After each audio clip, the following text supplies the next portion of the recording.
Sthapakaya cha dharmasya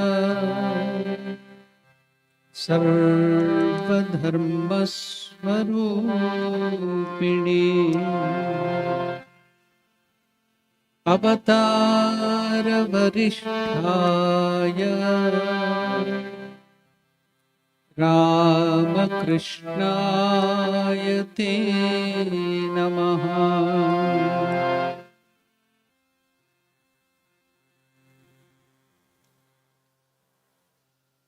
Bowing down to the feet of the Lord, I offer my heartfelt namaskar to all of you. Before entering into the proper subject, Bhagavad Gita, verse number 23, in the second chapter, let us chant the meditation verse on the Bhagavad Gita.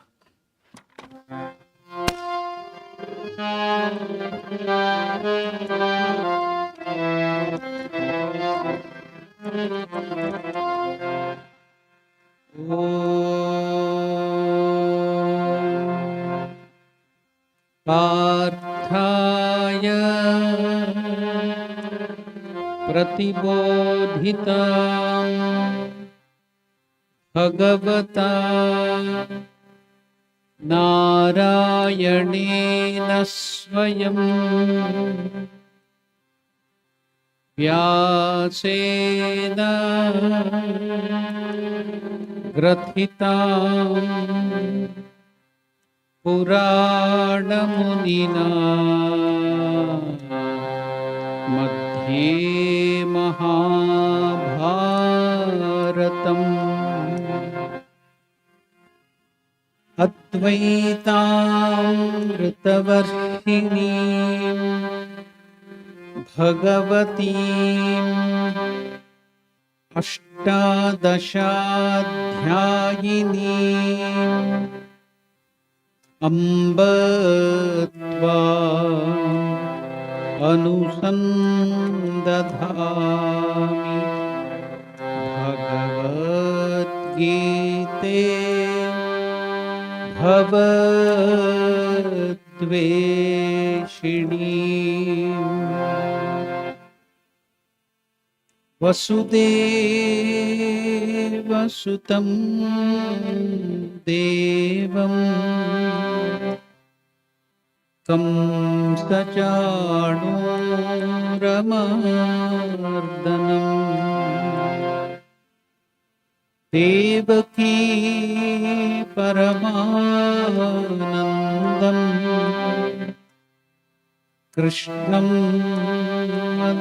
Vande Jagadgurum.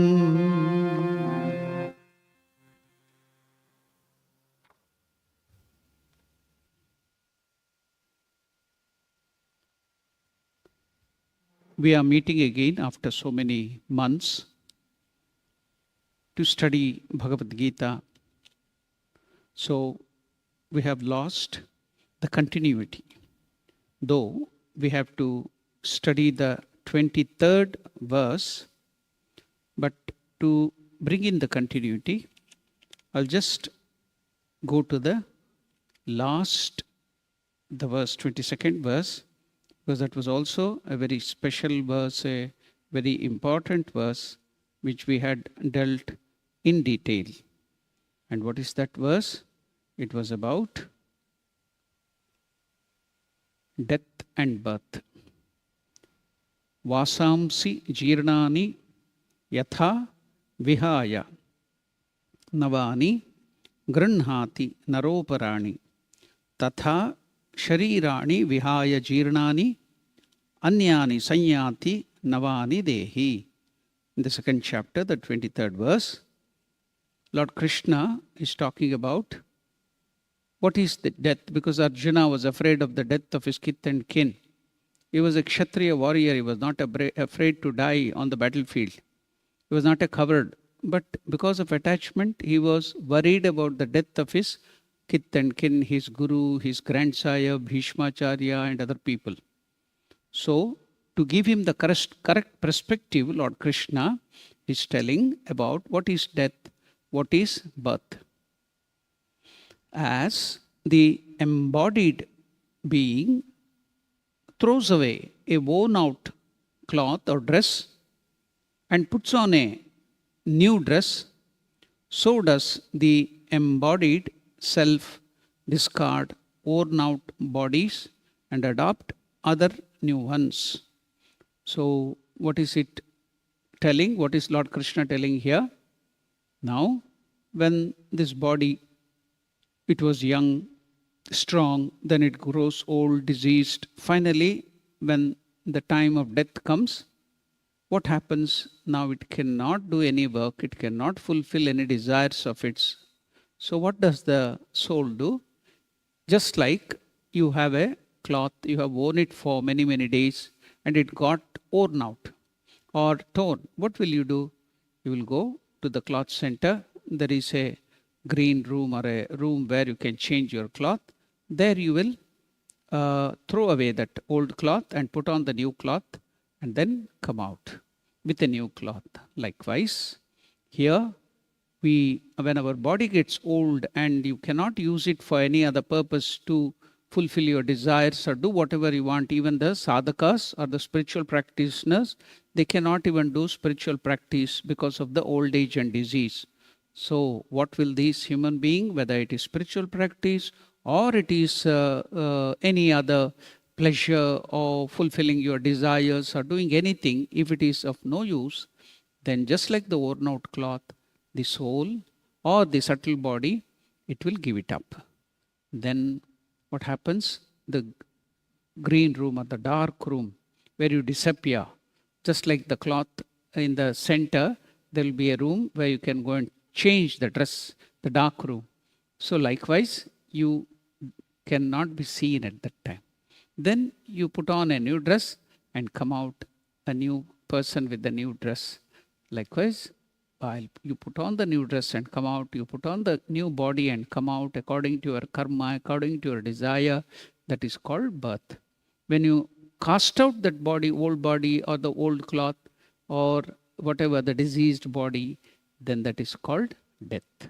That was what Lord Krishna had explained in the last verse. Now, with this background, we will now go to study the 23rd verse, which we had to explain. Now, this is also very, very special verse, whereby if you can remember this verse by heart, so whenever there is danger, whenever there is trouble, whenever there is fear of death, if you remember this, then you'll get a lot of strength, because these are the verse told by none other than the Lord himself, Lord Krishna. So what is that? What is this verse? I think in the some of the earlier classes I had told about one Tulsi Gabbard. Now she has found a place in the Trump government too in America. Earlier she was in the American Army. She was a soldier or a high-ranking officer, gone to Iraq to fight there. So there, many people were in trouble because all the soldiers, they were facing improvised explosive IED devices. So the terrorists or the other militants, they will do very less sophisticated things because Americans are prepared for all the high sophisticated things. These terrorists or the opposite soldiers, they will create bombs in such a way that you cannot identify them. And everywhere there will be blasts and bombs and other things. So now you are away from the family, so much of death and destruction. When these soldiers look at this, they will be traumatized. They will have emotional problems, psychological problems. So when they return back to their country after finishing the war or in between, so they will be not only maimed physically, they will be traumatized mentally, emotionally, they are gone. So they may recover or they may not recover. So such was the condition of all the people constantly facing death in a foreign country. Bombs blowing everywhere, blasting, and body bags taking back their friends and other people. So just imagine what will be the pain of those people.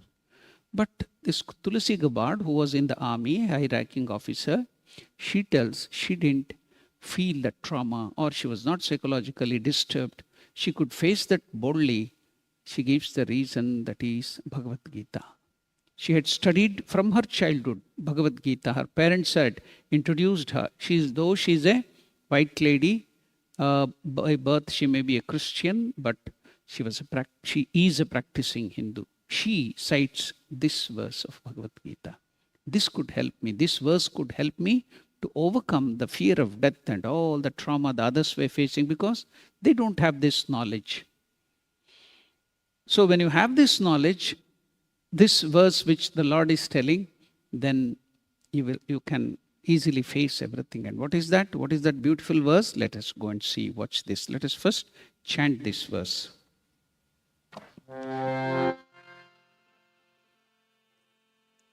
23rd verse of the 2nd chapter. Nainam chindanti shastrani.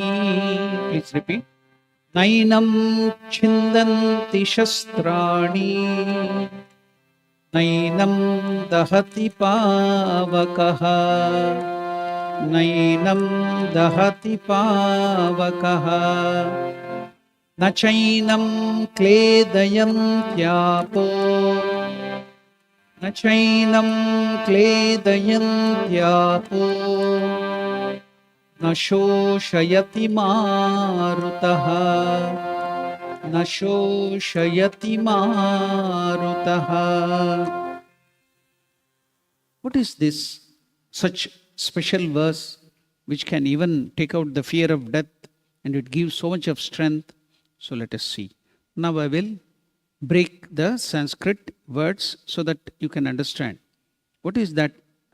Shastrani, meaning weapons. Na chindanti. Do not cut. It cannot cut, or it cannot pierce. Enam. This. Pavakaha. That is, pavakaha means fire. Na dahati. Na dahati means does not burn. It cannot burn. Even the fire cannot burn. What? Enam. This. Then apaha. What is apaha in Sanskrit? Means water. Na kledayanti. Does not wet, does not drown, does not kill. Enam. What is this enam? This. What is this? Your soul, your Atman, yourself. Marutaha. Cha. Marutaha. Have you heard this name somewhere? Do you remember? Somebody was the son of this Maruta. That's why he gets the name Maruti. Hanuman's father was Vayu. So Marutaha means air or Vayu. So why is this Marutaha or air coming here? So here Marutaha na shoshayanti means air cannot dry this. Enam means this. So now Lord Krishna is talking about our true self. Every one of us, irrespective of whatever you might be, rich or poor, educated, uneducated, young or old, anything, irrespective of whatever it might be, your soul, any living being, any human being, or any animal, so your soul is immortal, invincible. So that he is telling in a very special way. What is that? Weapons cannot cut this, cleave this, pierce your Atman. See what beautiful verse. Won't you feel something special? Yes. Because we are always afraid somebody is walking when you are going out in the car, or when you are going out here in South Africa. If somebody is coming with a knife or a gun, you will be already starting shivering. You will already put your hands to the pocket to take out the purse or whatever valuable to give it back and run away. Or you will be shivering there. So now when you come to know, yes, you are the Atman, you are not the body, you are not the mind, you are not the ego. So the weapon cannot pierce you, it cannot cut you. So who is telling this? Is some Tom, Dick and Harry telling this? No. the Paramatman, the Lord, the indweller, your indweller, the Paramatman, the Parabrahman, Lord Krishna is telling. What is he telling? The weapon cannot cut you. It cannot pierce you. Then you are always afraid of fire. Fire and phobia will be there. Fire phobia. Some people might be in their last birth or something, or in some cinema or somewhere in the TV, they might have seen something burning or some accident. Then wherever there is fire, if you see the fire, they will get afraid. Phobia. So it will be in the subconscious mind, always troubling you. So phobia, fire phobia. So you are afraid of the fire. Here Lord Krishna is telling yourself, you. Now, always when you are studying this Vedanta or the Bhagavad Gita, what is that you have to remember all the time? You are telling Atman, that Atman. Now he is telling this Atman. Slowly it is coming nearer and nearer. Finally, it is you. You have to identify that Atman with yourself. It is not that Atman that there and here and somewhere. It is within you. You are that. You are that. That is the Upanishadic statement. Tattvam asi Shvetaketo. The father is telling his son, the great Rishi, about the Atman. What is he telling? Tat tvam asi Shvetaketo. O Shvetaketo, tat, that. What is that? Parabrahman. Tvam, you. Asi, are. You are that. So all of you, as I am telling you, every one of you are in real nature, you are that Atman. Identify with that. Go within. Then, see, all your fear vanishes.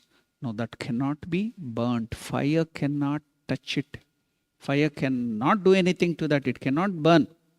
Then what about water? You are also afraid of water phobia. Some people don't want to go in the boat, or they can't swim. If you go in the ship also, they are afraid. Why? Some accidents may happen. You may drown in the water. If you see big waves, you'll be afraid of. So now, here Lord Krishna is telling, you are the Atman. Water does not drown you or wet you. It cannot kill you. Then finally, air. See now, if you have some problem, suppose you have loose motion or something, then what do the doctors tell? To some reason, they will tell dehydration. So your water content will go away from the intestine. Likewise, if the air, see when you dry the cloths, if there is no air, it will be still wet. Why? The water, the vapors, it creates vapors, and that humid, through that thing, the air carries away the water portion in the cloth and it dries it. Likewise, if the wind blows always, then it can dehydrate you externally too. Your eyes can be dehydrated, everything. So it can dry you up and it can kill you. Suppose how were the Jews killed during the Hitler's regime? Used to send them to the gas chamber. So instead of giving oxygen, they would give them poison gases. So it was Marutaha, wind or air, that would go and kill them. So many ways, even air can kill, not you, your body. So again, because you identify with your body, that's why you are afraid that it might kill me, your identification with the body. But here Lord Krishna is telling that you or I is Atman, the Paramatman, Parabrahma Swarupa consciousness. So the air, Marutaha, no shoshayanti, does not dry this up. It cannot dry. So see how happy you will be feeling. Weapons do not cut this. Fire does not burn this. Water does not wet this. Air also does not dry this. So no, nothing on this earth can destroy it. So what are these things? Now Lord Krishna is mentioned, weapon. See, this whole universe is made out of 5 elements. It's called in Sanskrit Bhuta, Pancha Bhuta. Bhuta has many meanings. So Bhuta can be living beings. Any living being is called Bhuta. That's why Lord Shiva is called Bhutapati, Bhutanatha, the Lord of all the living beings. So another meaning for bhuta is the elements with which the whole universe is made out of. Another meaning for bhuta is ghosts. So Lord Shiva is also called as the Lord of the ghosts too. So who will be following? He will be always living in the graveyard and cremation ground. So who are his followers? Ghosts, bhuta. So one more meaning for bhuta is all the elements. Panchabhuta. 5 elements are there by which this whole universe is made out of. In the Taittiriya Upanishad, they cite it how. So the Atman or Paramatman or the Lord, because of the presence, the whole this Prakriti, it has made this. What is that? Akashad Vayuhu. By Akasha. Akasha means not sky or space. It is that which makes up everything, even the space which is present in space, the original matter. Ether. You can give the term ether because we don't get any particular term. You can call it ether. But in reality, it is even more subtler than that. According to our Shastras or scriptures, it is the original matter. That is called Akasha. So, Akashad Vayuhu. From this Akasha, Vayu comes out. How could this Vayu come out?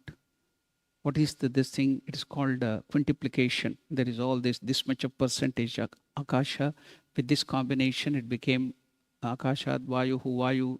The next term is Vayu Agnihi, Agner Apaha, Apav Prithvi, Prithvyam Oshadayaha. Like that, the Taittiriya Upanishad tells out how the 5 elements create this whole universe. So what is the origin? It is Akasha, the original matter. Then how was this Vayu created and how all this combination made this world? What makes the difference? If everything is made out of, suppose we will take the example of the science, it is atom. Let us think of the atom. So everything is made out of atoms and subatomic particles, and nowadays they are finding out still deeper quarks, and after some days maybe they may find out some more subtler things, and it goes and goes and goes and goes on. But our rishis, they didn't go to the external laboratories. They made their own mind as the laboratory and they meditated upon it and they could find out all these things. Because the knowledge is within, infinite knowledge is there within you. That is the Atman. Atman is infinite knowledge. What is that? Chit. Infinite consciousness or infinite knowledge, absolute. When you study your own mind, you can get all the knowledge of this universe. So that's how our Rishi Munis could find out all this truth. And the scientists are struggling in the external world to find so much, and so much is going on infinitely. Let it go on. Let us not worry about it. They too will turn inwards. Instead of going outwards, they too will turn inwards and get all these things. But let us not worry. Our Lord Krishna has made it so compact and is giving the essence here in Bhagavad Gita. So we shall not be worried about all that thing. Only to make it more interesting, we go here and there. Now, Akashad Vayuhu, Vayor Agnihi, Agner Apaha, Apav Prithvi. Now, what made all the difference? Akasha, original matter, combining with original energy, original force. That is prana. That's called prana. Prana means you think that is air. No, it is not the air or something like that. Prana is life. No. Prana means original energy. So have you noticed something special? Vivekananda tells in Complete Works. What is that? Is he telling? The study of energy is called physics. The study of matter is called chemistry. Vivekananda cites it there. So when our rishis, munis, they went deeper and deeper, they divided and redivided and got to the original force, that is prana. So this Akasha, the original matter, and prana, energy, at different levels of vibration, it takes this Akasha and this variety of universe is created. So first it is Vayu. Vayor Agnihi, Agner Apaha, Apav Prithvi, this earth. So these are the 5 Panchabhuta.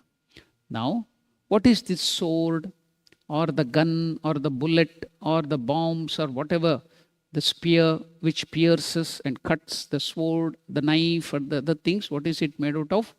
The Prithvi Tattva, earth. You get all that thing, iron, steel, or whatever, from the earth. So, it is here, the first term which is used is the weapon, that is the Prithvi Tattva, earth cannot destroy you. What is the next thing? Is fire, Agni Tattva. Agni cannot burn, second. Third is water, Apaha. Then fourth is Vayu, Marutaha. So all these four elements cannot touch you, cannot come even near you. Then what about the next, Akasha? Akasha is all pervasive, everywhere. So it cannot kill you, it cannot destroy you. So what can all these tattvas do? Destroy what? It can only, the weapon can destroy only your body. Fire, burn only your body. Then what about this thing? Water, it can drown or kill only your body. What about the Marutaha, air, which it can dehydrate? Only your body. So if you identify with your body, you are afraid that something may cut, something may burn, something may dry you up, something may drown you. All these things comes when you identify with the body. They can only destroy your body. They cannot destroy you. See, Akasha, the original matter itself cannot touch the Atman. It is so subtle. Then how can these weapons and other things touch you? You are that Atman. Identify, meditate on that aspect of yours. Then all your fears will be gone. That is what Lord Krishna is telling about your true nature. So, how is this body affected? Here Krishna says, all the four elements can affect the body except Akasha. All the four elements can affect elements, as I told you, Bhuta, the body. So, all weapons are made out of what? Prithvi, Bhumi, weapons like sword, knife, etc., spear. They can cut the body. Prithvi can affect the body. And similarly, why? Our body is also made out of Prithvi. That's why when somebody is dead, when they are telling in the Indian televisions and Hindi television channels, they will tell Parthiva Sharira. Parthiva Sharira, they will be telling about the body. What is that Parthiva Sharira? It is made out of Prithvi. That's why it's called Parthiva Sharira. So, Prithvi can destroy Parthiva Sharira, body. That's all. That's why. So, Prithvi, Bhumi, weapons like swords, etc., they cannot cut. They can only cut your body, not the Atman. Prithvi can affect the body. Similarly, Jalam, water, can drown the body. Fire can burn the body to death. The air can dry the body to death. Dehydration. All the four elements can affect the body, but none of them can affect your true self, that is the Atman. So, Shastrani enam na chindanti. Chindanti means cut. Weapons do not cut the Atman, and Shastrani represent Bhumi, the Prithvi Bhuta. Pavakaha na enam dahati. Pavaka enam na dahati. Fire does not burn the Atman. Apaha enam na kledayanti. Water does not wet or drown the Atman. And finally, Marutaha na shoshayanti. Marutaha, the air cannot dry you up or destroy the Atman. When there is too much of wind, even the skin goes dry, and all those things we see. So wind is so powerful that it can take away the content, essence, and can even kill. Thus body will affect, body can be affected by all these four elements, but not your true self, that is the Atman. See, now you have to identify with your true self, and this is your nature. If somebody asks you, what is the nature of your Atman? See, Krishna is explaining. All this you have come to know. When you are meditating about your true self, the light, the Atman within you, you can just meditate on your true self. Yes, I am this. I cannot be cut. I cannot be burnt. I am pure. I am eternal. So you have to be meditating in this way. Then you will, that fear and other things will go away. Now, going to deeper aspect of this verse, let us see. Now, Krishna is telling the soul is invincible, immortal, Now Krishna is emphasizing in this verse that immortality of yourself or the soul in a very graphic manner, giving so many similes. So these verses, it is telling about, see, in India and here also, whenever death happens, the priest will come and start reading the Bhagavad Gita, these verses. These verses will be chanted by him in the Indian tradition. And some priests also will talk about the Garuda Purana, where if you do this deed, then you will get this naraka, these are the punishment. Why do they do that? First of all, your mind at that time, when you go to the funerals or the death ceremony where somebody has died, then what happens? It will have temporarily intense dispassion, vairagya. When somebody dies or you go to the graveyard, so temporary renunciation will come into your mind. So at that time, if you give these good ideas of Bhagavad Gita, then it will go deep into your subconscious mind. That's why everything has been done in such a way that the knowledge. Otherwise, see, when you are in a cozy atmosphere, in the aircon, sitting here, when you hear, just like in our neuroscience mother will be telling, the positive ideas will not go deeper into your mind. It is just like the Teflon, the sticky tawa or something where it will not stick, non-stick panels or the plate you see. Like that, your mind, positive ideas will not stick. But the negative ideas, just like Velcro, our mother will be explaining in her class, it will stick very quickly. So when in this cozy atmosphere we tell, aha, it is very good examples, very good stories, but it will not stick, it will not go deeper. Again and again and again, Krishna has to drill all those things into you.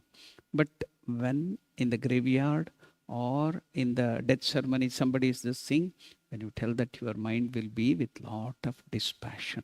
At that time, it will go deeper into your subconscious mind. You will not forget it. Likewise, they will also tell about, this is for sattvic people, rajasic people. There are some tamasic people.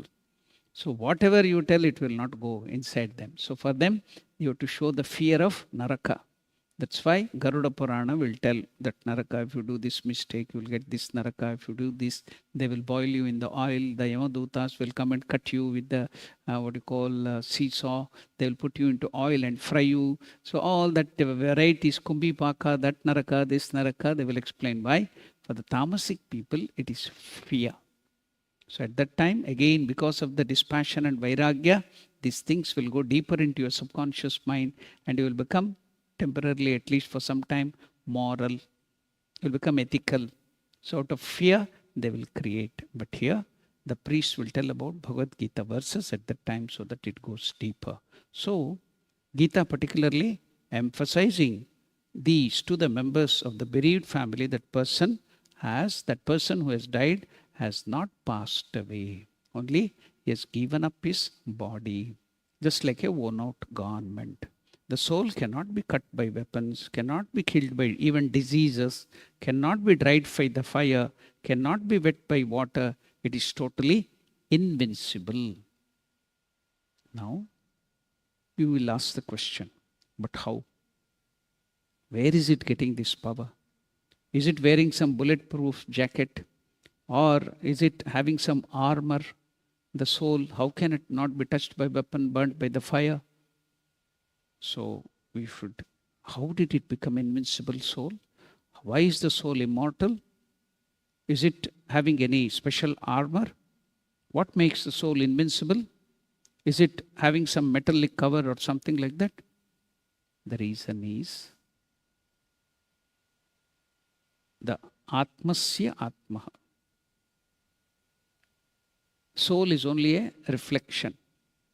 What is it making invincible? It is the Paramatman, or the God himself is within you. Can anybody kill God? No. The beautiful example given in Vedanta is, imagine there is the sun, Surya Bhagavan. Now you have hundreds or thousands of pots filled with water. Now you see the reflection in that pot, the sun. So if you see in the pot, in the water, you will see that the sun will be reflected. Can you tell that that is not the sun? No. It is the original sun, but reflected. Even though it is reflected, it is the original sun. So how many suns are there? Go on breaking all the pots one by one. Finally, when you break the 100th or whatever pots were there, what remains? You cannot tell. You may tell one Surya remains. No, you cannot tell what it is. Who is there to tell? So we are all that pots in which our mind, that one God who is there, is being reflected. That is the example given here. Bimba Pratibimba Vada. In the Vedanta it is given that. So who is that causing this Atman, this reflection in our mind, in our this thing? That one God is being reflected in all these living beings, in every one of us. So the original one who is making it invincible, who is present everywhere, is the Paramatman or the God. You may call it by many names. But it is that one Paramatman or Parabrahman, that one God is present in you. That's why you are invincible. You are immortal. Nothing can destroy you. That is the reason, God. So is there any proof? Yes, let us go to some of the Upanishad. Where is it given? The same verse is there in Shvetashvatar Upanishad. So another Upanishad, Kathopanishad, is also having the same similar verse. Any other Upanishad? Yes, Mundaka Upanishad. Where are all these Upanishad? It is in the Vedas. That is only the Upanishads are called Vedanta. Vedasya Antaha, the end of Vedas. That is the Upanishad. So where is it present? In Vedas. So if you even tell they are in Vedas, there is no problem in our scriptures. So what is all these three Upanishads? What is the verse which is telling about these things? The Vedas or the Upanishad is telling Nityo Nityanam Chetanas Chetananam Eko Bahunam Yo Vidadati Kaman. So the Shvetashvatar Upanishad, Kathopanishad and Mundaka Upanishad, all these are telling the same thing, that is soul is eternal, or you are eternal, not by yourself, but because of the eternal God who is present in you. God is seated in your soul and is holding it eternally. So you become sentient, you become consciousness or conscious, not by your own prowess, but because the supremely sentient Mahachetana Bhagavan or Parabrahman is seated in the heart of each soul. That's why my Guru, when he was giving the Mantra Diksha to me, he used to tell, what is that? How to meditate on yourself. So imagine a lotus in your heart. Then think that lotus as your Atman. Then Atmasya, the Atma of that Atma, your Ishtadevata. It may be Ganesha, it may be Ramakrishna, it may be Vishnu, it may be Narayana, or just light, or whatever you want. So that Atma, that lotus is to be imagined as your Atman, and that Atma's Atma, the Paramatma, now taking the form of the Paramatman, is sitting in your that lotus. Then meditate on that. So now that is the truth. Only first we are made to imagine that. We are not imagining something untrue. That is the truth.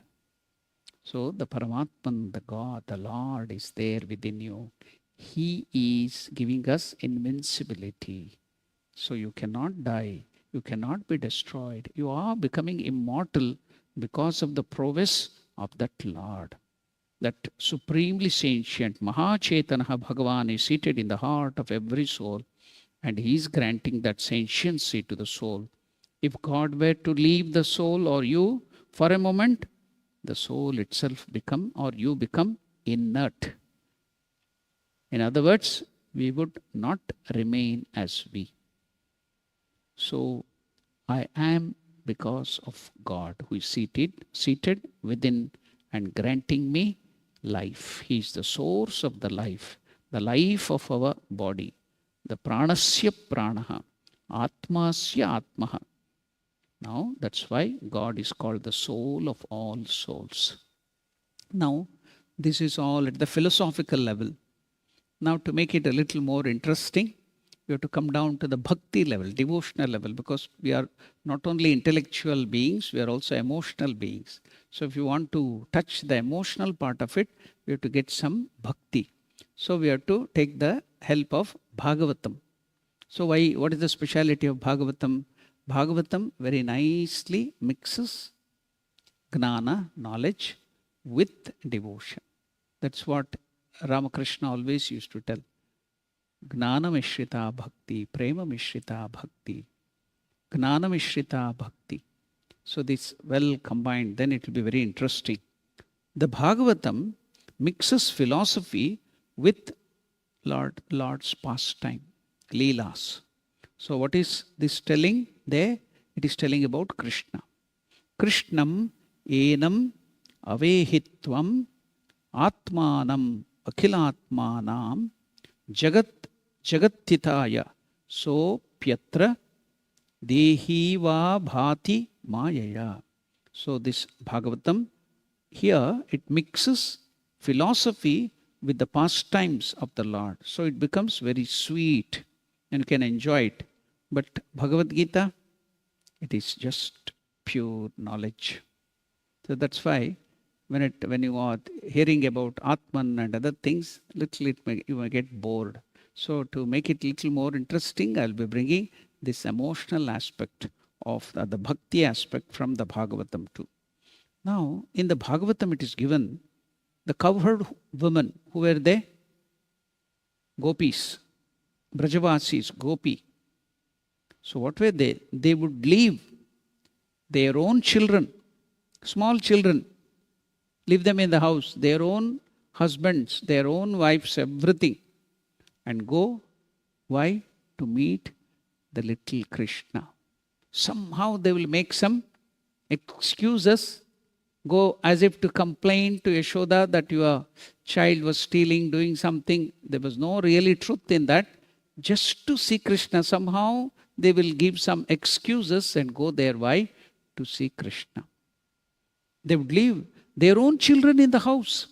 Will anybody do that? Can anybody do that? Just to go and see Krishna. Go to the house of Mother Yashoda. Can we see Krishna? So when this was being related or narrated by Shukadeva, the son of Vyasa, the great Gnani, who was relating to the king Parikshit, who was about to die by the curse within 7 days. After hearing this, the Gnana Vishrita Bhakti Bhagavata for 7 days, he lost the fear of death. Earlier he was so afraid, when will the snake come and bite me and kill me? So after the 7 days of hearing this Bhagavata from the Shuka Maharshi, then he was ready for death with joy. Why? He had already got the knowledge of God.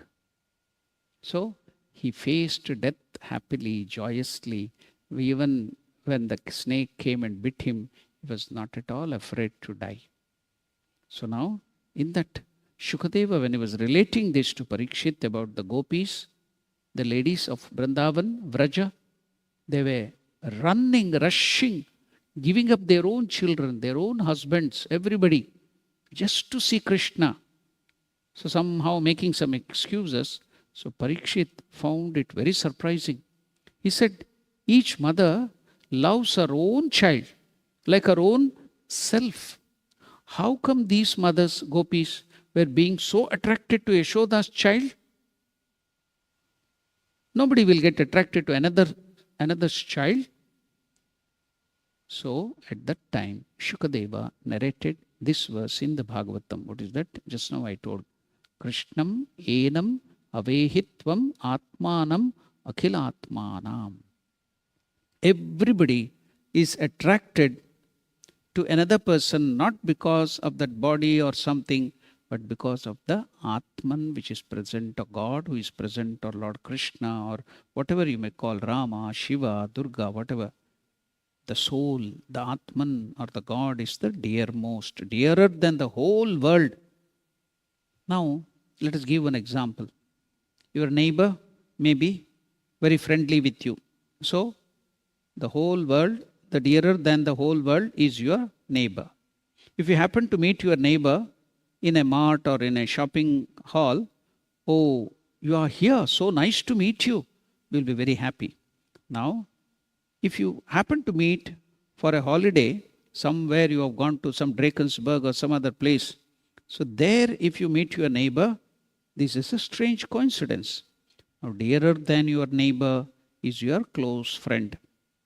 He is far more dearer than the neighbor. So, suppose somebody, your friend, is in danger or something happens, he leaves your neighbor and it runs to his friend. But you will be noting that dearer than your friend is your own relatives, your son, your daughter, or your father, or your mother, or your husband or wife. Now, son, daughter, father, mother are dearer than the friend. Dearer than the son, daughter, father, and mother, who is that? Is the beloved, the husband or the wife. They are very dear, but not totally dear. Don't mind by saying it. Nobody loves the husband or the wife as they love their own body, their own self, their own ego. Everybody loves their own body more than anything in the world, even more than the wife or the husband.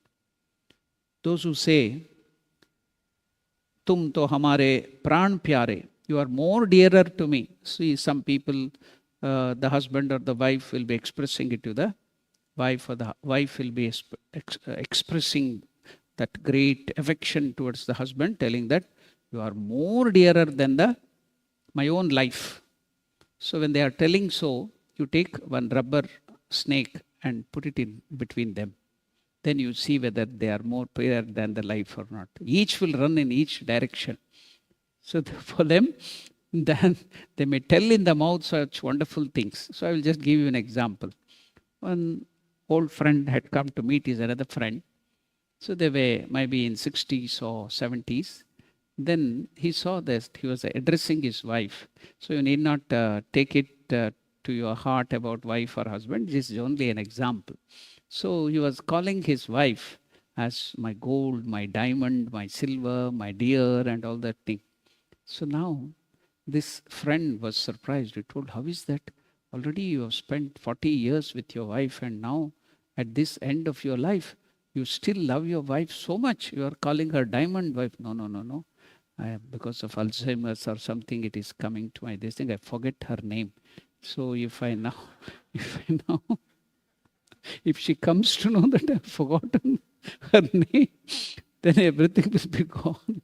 So whenever I forget her name, I address her my diamond, my. So that is the reason. So whatever that might be, he is afraid of his life. So now the wife may take out his life or something. So now you may tell you are more dearer to me than the life. No. Your own body is more dearer to you than your wife or husband. So now like that, if you go on deeper and deeper, now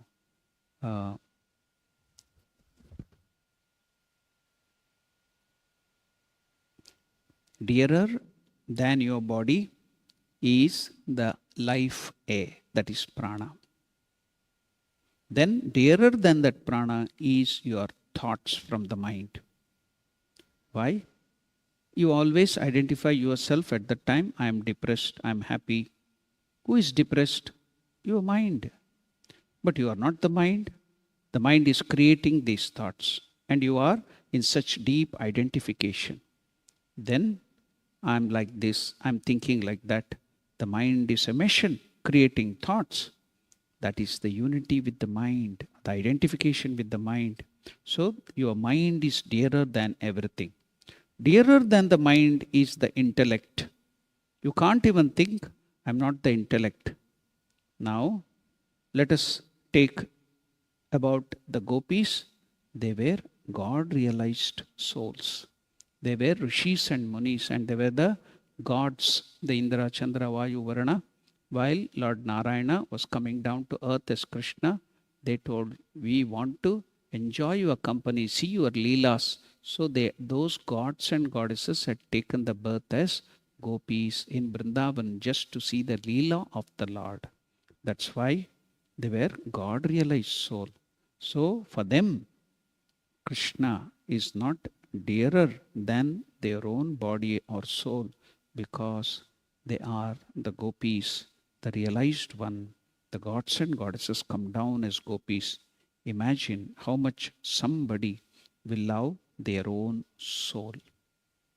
So, dearer than your mind or intellect is your own soul.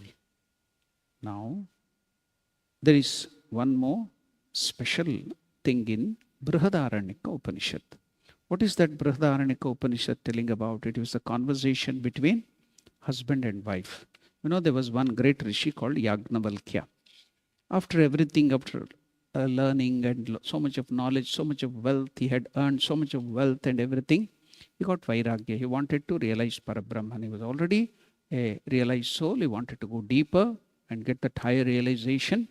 So he had two wives. So Maitreyi and another wife was there.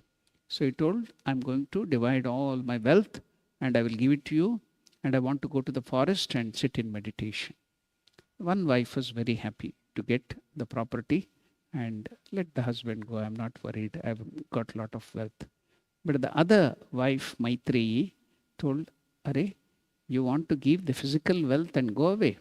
I want that wealth for which you are going to do tapasya in the forest. Give me that wealth. I don't want this physical wealth of yours, money and other things, your cows and all that thing. I don't want that. You are going for something higher wealth, isn't it? To the forest, giving up everything. So I want that share. So suppose when there is divorce and other things, they ask for what you call to take care of the wife or something, children. They ask for the wealth division. Has anybody asked for this wealth? During the divorce, they ask for only the physical money.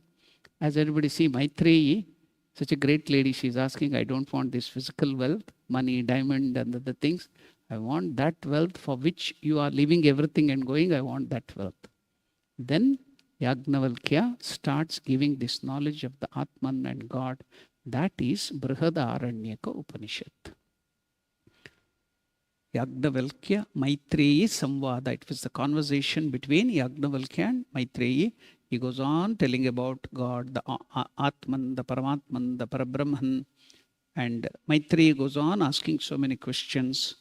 So at that time, now, our great Rishi in the Brihadaranyaka Upanishad, he's telling his wife that Sanskrit verse there in Brihadaranyaka is Nava Are Patyuhu Kamaya Patihi Priyo Bhavati Atmanastu Kamaya Patihi Priyo Bhavati Nava Are Jayayai Kamaya Jaya Priya Bhavati Atmanastu Kamaya Jaya Priya Bhavati.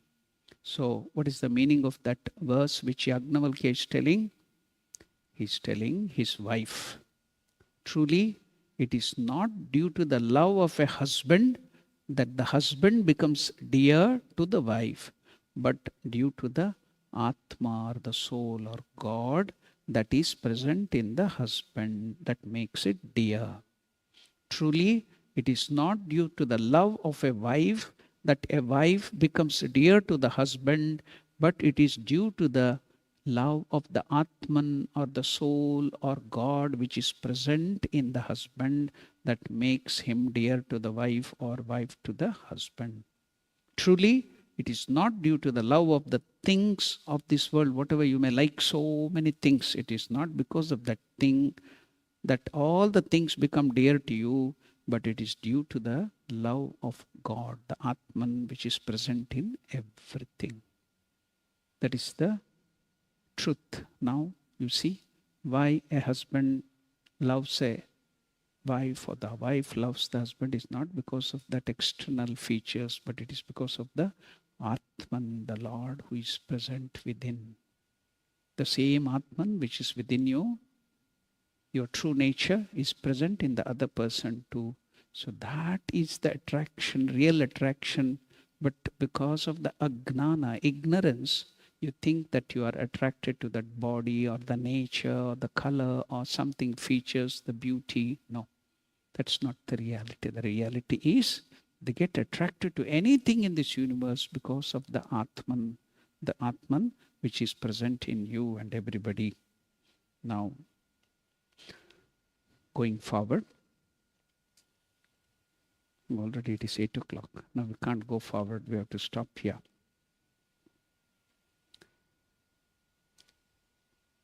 To understand this verse, let me take you through Swami Vivekananda's statement about this particular verse. Vivekananda, while telling about Nainam Chindanti Shastrani, Nainam Dahati Pavakaha, Nachainam Kledayantyapo, Nashoshayati Marutaha. The 23rd verse, Swami Vivekananda is telling, this self cannot be cut, nor can it be burnt, nor wetted, nor dried. Changeless, all-pervading, unmoving, immovable. This self is eternal. So the next verse is also continuation of this. Achedyoyam adahyoyam akledyo shoshi evacha nityaha sarvagatasthanoho achaloyam sanatanaha. That is the 24th verse. Now Vivekananda, while describing about this verse, he is telling, we would describe the soul in these words. This soul, the sword cannot cut, nor the spear pierce. The fire cannot burn, nor water melt it. Indestructible, omnipresent is this soul. Therefore, Arjuna, weep not for it. Do not be worried about anything, any loss of anything. Do not get attached to anything. If you want to get attached to the Atman or God within, not to the external body or things. Weep not for it. So here Krishna is telling all this to Arjuna. You need not be afraid that you will lose the body of Bhishmacharya, of Dronacharya, or your kith and kin. So then the Hindu believes that he is a spirit, the Atman. Him the sword cannot pierce, him the fire cannot burn, him the water cannot melt, him the air cannot dry. The Hindu believes that every soul is a circle whose circumference is nowhere. See? Now telling the difference between the individual soul and God. So in a very beautiful way, Swami Vivekananda gives the example of a circle. So who are we? How can we explain as a circle? A beautiful example given here is every soul, every one of us, every soul is a circle whose circumference is nowhere. So you have to go back to geometry now. So in geometry, you will have learnt about circle. Do you remember all this thing formulas? Pi r square. What is the value of pi? 22 by 7. I think now you can go back to your days of geometry, learning the geometry. Okay. There, in the circle, you will be knowing about the center, circumference, radius, diameter. So go back to those days. Now with this example, very nicely Vivekananda is giving the explanation about you, the soul, the Atman and the Paramatman or God. So first we will learn about, with this example of the circle, about ourselves, soul, the Atman. Now Vivekananda is telling every soul is a circle whose circumference is nowhere. What is that? Infinite. Your nature is infinite. Then what about the center? So Vivekananda is telling, the Hindu believes that every soul is a circle whose circumference is nowhere, but whose center is located in the body. So the center is located in every body. What is the difference between God and Parabrahman or the Paramatman? God is a circle. Again, the circumference is nowhere. What about the center? Center is everywhere.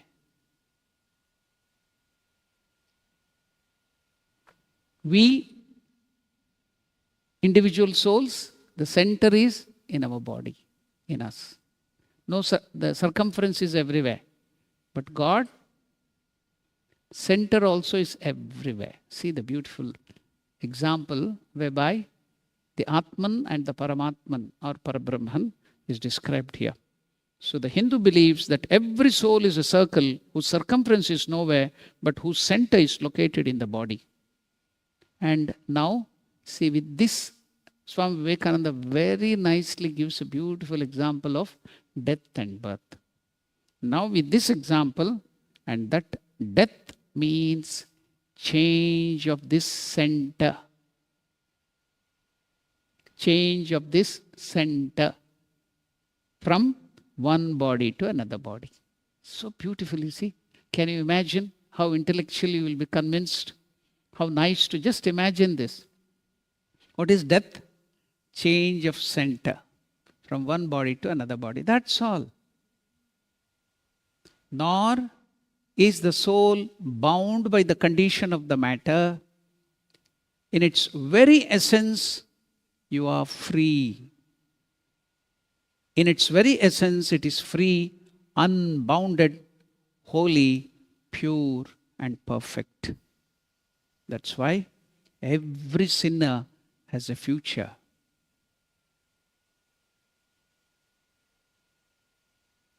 He can become a saint. Why? Because you have that pure Atman. You are always pure. This sin and other things, you have become the sinner, the worst of the person, or what you call the killer, the murderer, the thief. All that thing is only temporary aberrations. Every sinner has a future. Every saint has a past. Let us not take that aspect. Every sinner has a future because you have that soul within. That is a saving factor. And Swami Vivekananda tells, if you call somebody a sinner, that is the greatest of the sins, he tells. If you call anybody a sinner, that is the sin, he tells. Why? Because you are Atman, free, holy, pure. If the sword cannot cut, if the fire cannot burn you, how can the sin touch you? How can you be a sinner? So that should be your thought. What you think, you become. That's what Ramakrishna used to always tell in the gospel. If you're always thinking, let us not condemn any scripture or something, but Ramakrishna uses the example of Bible. What is the Bible telling? Always it will be harping on your sin, you are a sinner, you are a sinner, you are a sinner. Sin, original sin, that sin, this sin. Then Ramakrishna tells, if you always think that you are a sinner, you will become a sinner. If you think you are free, you will become free. If you think you are pure, you will become pure. What better way is there to make yourself pure by thinking that you are the Atman? You are God yourself, you are pure, you are holy. Is there any better way than this? That is what Krishna is telling. So what beautiful thing, you see, Swami Vivekananda is explaining this in a very modern way, using geometry. Nor is the soul bound by the condition of matter. In its very essence, you are free, unbounded, holy, pure, and perfect. Again, it follows that because the soul is not made out of matter, since it is spiritual, it cannot obey the laws of matter. It cannot be judged by the laws of matter. It is therefore unconquerable. You are unconquerable. You are birthless. You are deathless. And you are changeless. This self of yours, weapons cannot pierce, nor fire can burn, water cannot wet, nor air can dry it up, changeless, all pervading, unmoving, immovable, eternal is this self of yours. We learn according to the Bhagavad Gita and the Vedanta that this individual self is also Vibhu. What is individual self? The Atman within you, your true self, is also Vibhu, means all pervasive. Can there be two infinities? If your Atman is infinite, Parabrahman is infinite, can there be two infinite? Can there be many infinities? If there are two or more infinities, that is finite. So there can be only one infinity. So you are that. You are not even small. You are that. And that is what Brihadaranyaka Upanishad, what is the Mahavakya? Aham Brahmasmi. In the Upanishad, 4 Vedas and 4 that Upanishad, there are 4 Mahavakyas. Aham Brahmasmi. I am the Brahman. I am that Brahman. Great sentences. Mahavakya they are called. See, it is beautiful to meditate. I am that. When Swami Shivanandaji or somebody was having headache or some bodily pain, that was reported to Swami Vivekananda in Belur Math. He told, tell Tarak that, repeat that Mahavakya, Aham Brahmasmi. Whenever I had that asthmatic attack and I was in pain, I used to think of Aham Brahmasmi, then the pain left. Because I'm not the body. Aham Brahmasmi. Vivekananda tells. See what wonderful way practically you can make use of all these beautiful things. It is not for just philosophical discussions and intellectual gymnastics. It is for putting it into practice in your day-to-day life. You can get joy, you can get bliss, you can get purity. When our Sharat Thams wanted to put a statement on the bag which is being given to the teacher's training. So he selected 2 sayings. One was, education is the manifestation of perfection already. Another one was, please tell what was that? Glory will come, power will come, then goodness will come, purity will come. All that,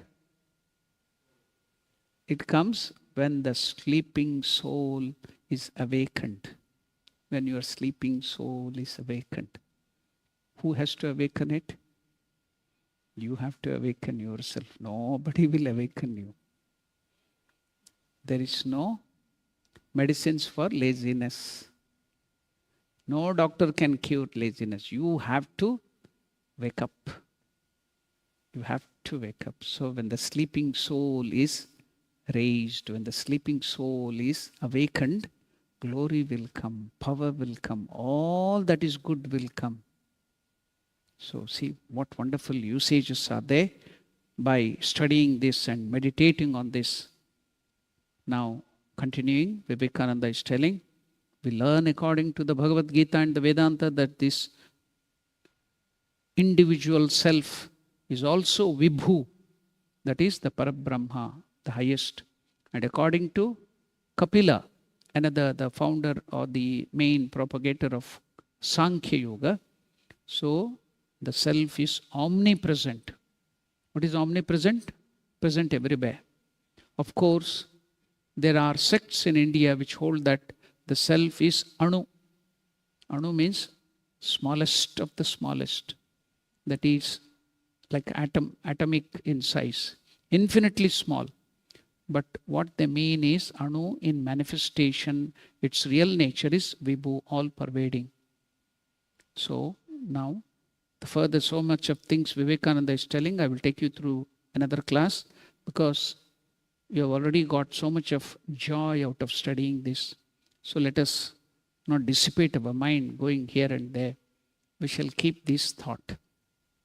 What Lord Krishna has told about yourself, your true nature, that the fear of death is gone. There Krishna is told about that it is that worn out cloth, the body is given up like a cloth, that is death. When you take new cloth, it is birth. Here Vivekananda is told, the individual soul, you are a circle where circumference is everywhere, that is, you are infinite. And what about the center? Center is in your own body. What is death? Change of the center from one body to another body is death. That's all. So just imagine infinity. You will enjoy. You can meditate on all these things. So these are all for meditation and getting that joy. So purity will come, goodness will come, sins will go away. You need not think of sin at all. It is only positive and positive and positive. That's all. So let's continue. Even after the class, when we go to the office, when we go to the other places, we should not stop thinking about this. Otherwise, we will just forget and we will identify with our body and our behavior will change.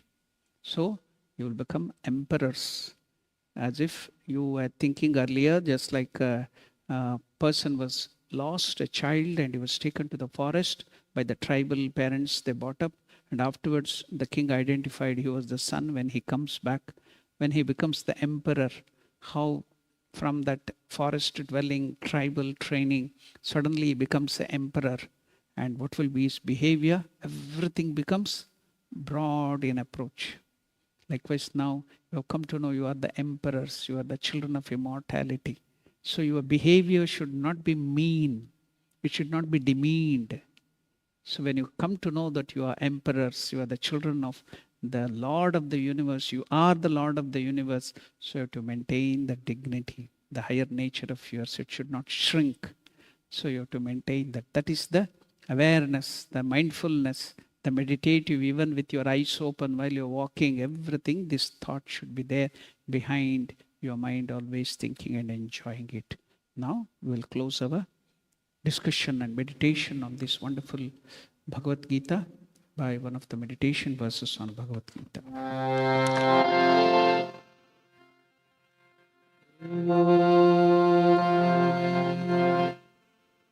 Mukam karoti vachalam pangum langhayate girim yat kripatamaham vande Paramanandamadhavam.